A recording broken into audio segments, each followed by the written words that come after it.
আজই ডাউনলোড করুন আর এনজয় করুন আপনার পছন্দের শো। আমি দেবী মায়ের আদেশ অমান্য করতে পারবো না। বেশ, তাহলে তুমি আমার অনুরোধটাও রাখবে না, তাই তো?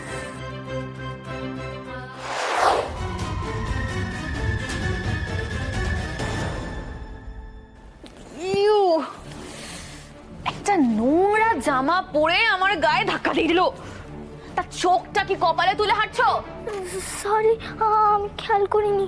ফ্রিতে খাবার দিচ্ছে শুনে অমনি হাবাদের মতো খেতে চলে এসছো, তাই তো? মা বাবার তো খাওয়ানোর মুরদ নেই।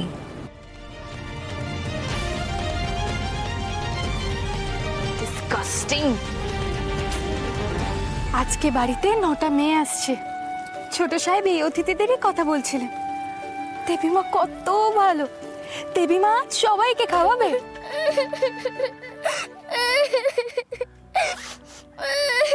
কি হলো, বাচ্চাটা কাঁদছে কেন? দাঁড়াও, কি হলো? আমি আর এরকম পচা বাড়িতে কোনোদিন আসবো না। কেন বাবু, তুমি ফিরে যাবে কেন? আমাকে বকেছে, বাজে বাজে কথা বলেছে। কি বলেছে? আমাকে বলেছে আমার বাবা মার খাওয়ানোর ক্ষমতা নেই। আমার বাবা ভ্যান চালায় দিদি, কিন্তু ভালোবেসে আদর করে দুবেলা খেতে দেয়।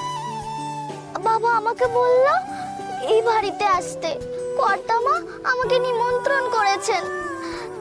আমি সেই জন্যই এসেছিলাম। কিন্তু কে বকেছে তোমাকে? একটা দিদি। ওকে দেবলীনা ম্যাডামের কথা বলছে?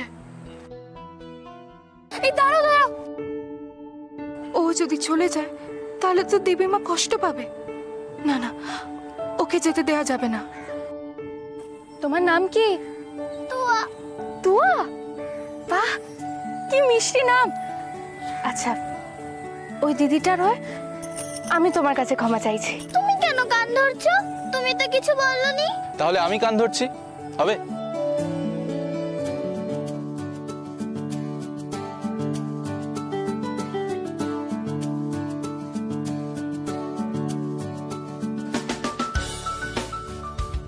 তুমি তো আমাদের অতিথি। এবার তুমি যদি না খেয়ে আমাদের বাড়ি থেকে চলে যাও তাহলে তো আমাদের প্রত্যেকের মন খারাপ হবে।